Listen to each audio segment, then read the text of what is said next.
नमस्कार विद्यार्थी मित्रांनो, मुंबई वाहन चालक या संदर्भाबद्दलचे आपण संभाव्य क्वेश्चन हे पाहतोय. विद्यार्थी मित्रांनो, तुम्हाला एक विनंती आहे की फक्त 2% लोकांनी सबस्क्राईब केलंय. बाकी लोक व्हिडिओ पाहतायत पण सबस्क्राईब करत नाही. फक्त विनंती तेवढीच आहे, सबस्क्राईब करा. आपल्या मुद्द्याकडे येऊया. क्लचचं मुख्य काम काय असतं? तर इंजिनची शक्ती गिअर बॉक्स पासून जोडणं व तोडणं. आता लक्षात ठेवा, इंजिनची शक्ती गिअर बॉक्स पासून जोडणं किंवा तोडणं. क्लचचं प्राथमिक कार्य इंजिन ट्रान्समिशन मधील संपर्क नियंत्रित करणं. त्यामुळं गिअर बदलणं हे काय सुलभ होतं. क्लच रायडिंग म्हणजे काय? तर क्लच अर्धवट दाबून वाहन चालवणं त्याला क्लच रायडिंग असं म्हटलं जातं. म्हणजे क्लच रायडिंग मुळे क्लचच्या प्लेटची झीज लवकर होते आणि इंजिनचा वापर वाढतो आणि टाळणं इंजिनच्या आरोग्यासाठी महत्वाचं आहे. वाहनातील तापमापक काय दर्शवतं? तर इंजिनचं तापमान दर्शवतं. तापमापक इंजिन ओव्हरहीट जास्त गरम होत नाही यावर लक्ष ठेवण्यास मदत करतो. सुई एच कडे गेल्यास वाहन थांबवणं हे काय असतं? आवश्यक असतं. कूलंटचं काम काय आहे? तर इंजिनचं तापमान हे नियंत्रित ठेवणं. म्हणजे लक्षात ठेवा, कूलंट रेडिएट मधून फिरून इंजिन मधील उष्णता शोषून घेतं आणि इंजिन थंड ठेवतं. ऑइल बदलताना कोणता फिल्टर लावावा? तर ऑइल फिल्टर हा लावावा. इंजिन ऑइल मधील अशुद्धता काढण्यासाठी प्रत्येक वेळी ऑइल बदलताना फिल्टर बदलणं आवश्यक असतं. यामुळे इंजिनचं आयुष्य हे वाढतं. मडगार्डचा उपयोग काय? तर चाकापासून उडणारा चिखल हा त्यामधून रोखणे आहे. तर हे जे मडगार्ड आहे, तर या मडगार्डमुळे पाऊस किंवा चिखलाच्या रस्त्यावरून चाकावरून उडणारी घाण वाहनावर आणि मागे येणाऱ्या वर उडत नाही, हे त्यातून होतं.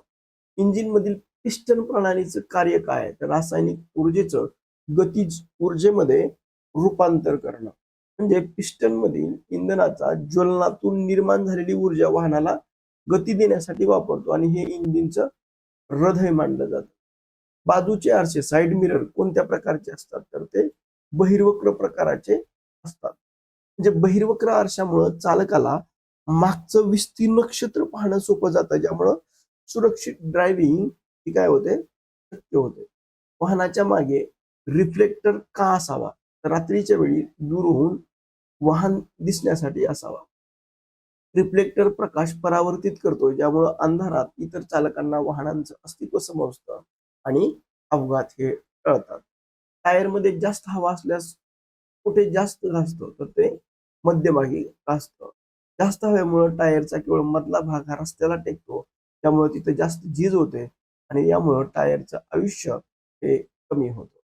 म्हणून लक्षात ठेवा, क्लच रायडिंग टाळा, इंधन वाचवा, इंजिन ओव्हरहीट होऊ देऊ नका, कुलंट लेवल तपासा, प्रत्येक ऑइल सर्व्हिसला फिल्टर लावणं हे आवश्यक आहे. टायर प्रेशर योग्य ठेवा आणि सुरक्षित प्रवास करा. इंजिनापासून चाकापर्यंत शक्ती नेण्याचं काम कोण करतं? लक्षात ठेवा, प्रसारण प्रणाली ही करते. म्हणजे ट्रान्समिशन सिस्टीम ही इंजिनची शक्ती चाकाकडे वळवून वाहन हे काय करतं? गतिमान करतं. इलेक्ट्रॉनिक वाहनाच्या नंबर प्लेटचा रंग कोणता असतो? अर्थातच तो हिरवा असतो. म्हणजे पर्यावरण स्नेही इलेक्ट्रॉनिक वाहनांची ओळख पटवण्यासाठी हिरव्या रंगाची नंबर प्लेट ही वापरली जाते. व्यावसायिक वाहनाच्या नंबर प्लेटचा रंग कोणता असतो? तर तो पिवळा असतो. टॅक्सी, ट्रक आणि बस सारख्या व्यावसायिक वाहनांसाठी पिवळ्या रंगाची नंबर प्लेट ही काय अनिवार्य आहे. थार हे वाहन कोणत्या कंपनीचं उत्पादन आहे? अर्थातच ते महिंद्रा या कंपनीचं थार अँड थार ही गाडी महिंद्रा अँड महिंद्रा कंपनीची एक लोकप्रिय ऑफ रोड SUV ही आहे, एक उल्लेख करता येईल. इंधन वाचवण्यासाठी वाहनाची वेग मर्यादा किती असावी? लक्षात ठेवा, ताशी 50 ते 60 किमी या इकॉनॉमी स्पीड म्हटलं जातं, जिथे इंजिन कार्यक्षमता ही सर्वाधिक असते. वाहन स्लो करण्यासाठी कोणता हस्तसंकेत हा वापरला जातो? तर या पद्धतीनं उजवा हात बाहेर काढून पंजा खालीवर करणं हा संकेत मागे येणाऱ्या चालकांना सूचित करतो की आपण वाहनाचा वेग कमी करत आहोत.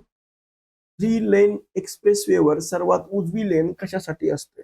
लक्षात घ्या, ओव्हरटेक करण्यासाठी सर्वात उजवी लेन ही केवळ ओव्हरटेकिंग किंवा वेगावर जाणाऱ्या वाहनांसाठी काय असते? राखीव असते. वन वे रस्त्यावर काय करण्यास बंदी असते? लक्षात ठेवा, रिव्हर्स गिअरमध्ये गाडी चालवणं, एकतर्फी रस्त्यावर उलट दिशेनं किंवा रिव्हर्समध्ये वाहन चालवणं अपघातास निमंत्रण देऊ शकतं. टेलगेटिंग हे पुढील वाहनांसाठी अगदी मागे धोकादायक रीतीने वाहन चालवणं. सेकंड रूल हायवेवर पुढील वाहनांपासून किमान 2 सेकंदाचं अंतर ठेवणं. ओव्हरटेकिंग नियम कोणत्या ठिकाणी ओव्हरटेकिंग करण्यास मनाई असते तर लक्षात ठेवा, ज्या ठिकाणी अरुंद पूल आहे तर त्या ठिकाणी ओव्हरटेकिंग करण्यास मनाई असते. लक्षात ठेवा की अरुंद पुलावर जागा कमी असल्यानं ओव्हरटेकिंग करणं अपघातास निमंत्रण देऊ शकतं. अशा ठिकाणी असा अरुंद पूल असेल तर ओव्हरटेकिंग करणं हे टाळलं पाहिजे. धुके असताना सुरक्षित प्रवासासाठी काय करावं तर हेडलाईट आणि फॉग लॅम्पचा वापर करावा. म्हणजे धुके असताना दृश्यमानता ही काय होते कमी असते, त्यामुळे फॉग लॅम्प इतर चालकांना तुमचं वाहन दिसण्यासाठी हे मदत करतं. निसरड्या रस्त्यावर नियंत्रण मिळवण्यासाठी काय करावं तर गिअर बदलून वेग हा कमी करावा. गिअरचा वापर करून वेग कमी केल्यास टायरची पकड ही रस्त्यावर अधिक चांगली राहते आणि गाडी ही घसरत नाही. विरुद्ध बाजूने येणाऱ्या वाहनाला कोणत्या बाजूने जाऊ द्यावं तर तुमच्या उजव्या बाजूने जाऊ द्यावं.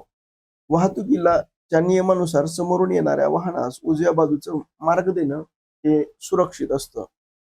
यामध्ये मनुष्यविरहित रेल्वे क्रॉसिंगवर चालकाचं कर्तव्य काय आहे? थांबून खात्री करणं हे आवश्यक आहे. गेट नसलेल्या ठिकाणी स्वतः थांबून दोन्ही बाजूंची खात्री करणं बंधनकारक आहे. थांबा, पहा आणि मगच जा. वैद्यकीय मदतीसाठी कोणता क्रमांक डायल करणं आवश्यक आहे तर रुग्णवाहिकासाठी 108. हा क्रमांक रुग्णवाहिका तातडीच्या वैद्यकीय मदतीसाठी उपलब्ध आहे. जीव वाचवण्यासाठी हा क्रमांक महत्वाचा असतो. गोल्डन आवर म्हणजे काय तर अपघातानंतरचा पहिला तास. यामध्ये हा काळ जखमी व्यक्तीला वाचवण्यासाठी अत्यंत महत्वाचा असतो. या काळात उपचार मिळाल्यास प्राण वाचण्याची शक्यताही अधिक आहे. सुरक्षा सप्ताह कोणत्या महिन्यात पाळला जातो तर तो जानेवारी महिन्यात पाळला जातो. वाहतूक नियमाबद्दल जनजागृती करण्यासाठी दरवर्षी जानेवारी महिन्यात हा सप्ताह भारतभर साजरा केला जातो. यामध्ये इंधनामागे जैविक इंधन म्हणून काय मिसळलं जातं तर ते इथेनॉल मिसळलं जातं. प्रदूषण कमी करण्यासाठी आयात खर्च वाचवण्यासाठी पेट्रोलियम मध्ये ठराविक प्रमाणात इथेनॉलचं मिश्रण हे केलं जातं.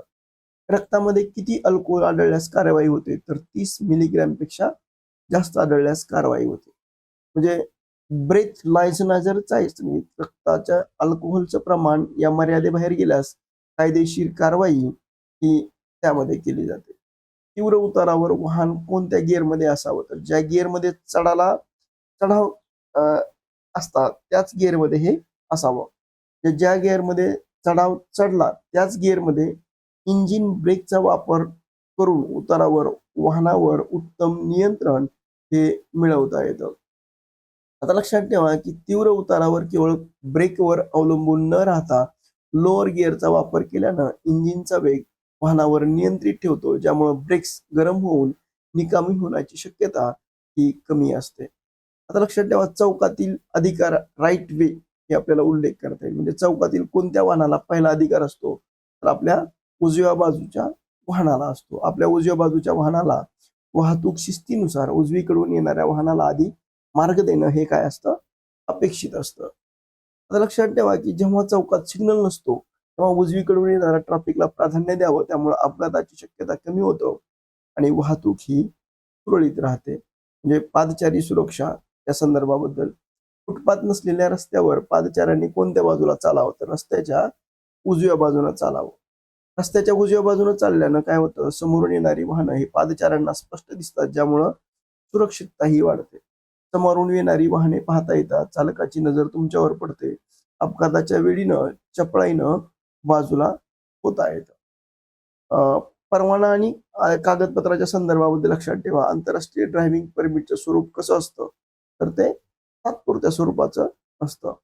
हे परमिट ठराविक कालावधीसाठी सामान्यतः 1 वर्ष परदेशात वाहन चालवण्यासाठी हे दिलं जातं. IDP हे तुमच्या भारतीय ड्रायव्हिंग लायसन्सचं बहुभाषिक भाषांतर आहे. हे परदेशात पर्यटन किंवा व्यावसायिकासाठी वाहन चालवण्याची ही परवानगी देतं. तपासणीचे अधिकार यामध्ये लक्षात ठेवा पीयूसी प्रमाणपत्र तपासण्याचे अधिकार कोणाला आहेत? तर ते पोलीस शिपायाला आहेत. वाहतूक पोलिसांना वाहनांचं प्रदूषण कागदपत्र तपासण्याचे कायदेशीर अधिकार हे आहेत. पर्यावरणाचे रक्षण करण्यासाठी वाहनांचं PUC pollution under control certificate वैध असणं अनिवार्य आहे. ट्रॅफिक पोलीस कोणत्या वेळी याची मागणी करू शकतात?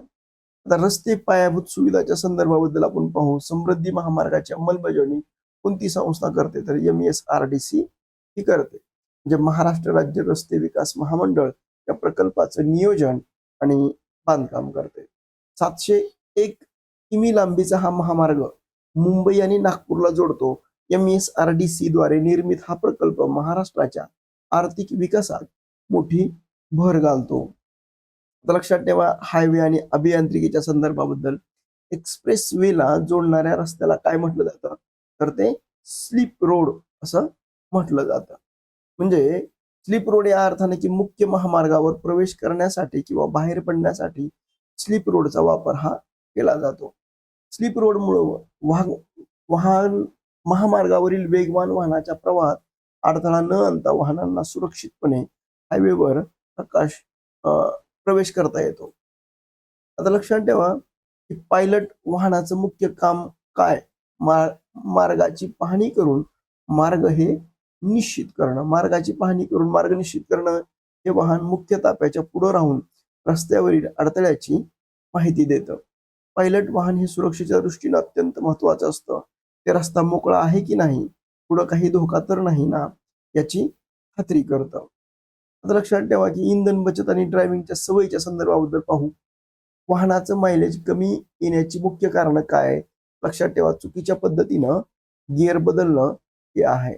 चुकीच्या पद्धतीनं गिअर बदलणं, वारंवार क्लचचा वापर करणं, अकार्यक्षम ड्रायव्हिंग सवयीमुळे इंजिनवर ताण येतो आणि इंजिनचा वापर वाढतो. योग्य गिअर वाढवा, अनावश्यक वापर करा, टायर प्रेशर हे नियमित तपासा. रस्ते संशोधन संस्था म्हणजे CRRIचं मुख्यालय कुठं आहे? तर ते नवी दिल्ली या ठिकाणी आहे.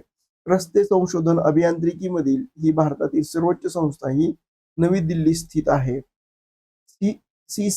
CRRI ही संस्था भारतातील महामार्ग डिझाईन, ट्रॅफिक मॅनेजमेंट आणि रोड सेफ्टी नंतर सेफ्टीवर संशोधन करतं. दिल्लीतील मथुरा रोडवर हे मुख्यालय आहे. तीव्र उतारावर इंजिन ब्रेकिंग महत्वाचं आहे. नेहमी उजव्या बाजूने वाहनाला प्राधान्य द्या. पादचाऱ्यांचं फेसिक ट्रॅफिक उजवीकडून चालावं. प्रदूषण सर्टिफिकेट हे नियमित तपासावं. आपली प्रार्थना, मी वाहतुकीच्या नियमाचं पालन करेन आणि रस्ते सुरक्षा जपणं हे मी वचन देतो. विद्यार्थी मित्रांनो, तुम्हाला जर हा व्हिडिओ आवडला तर लाईक करा, शेअर करा आणि सबस्क्राईब करायला विसरू नका. थँक्यू.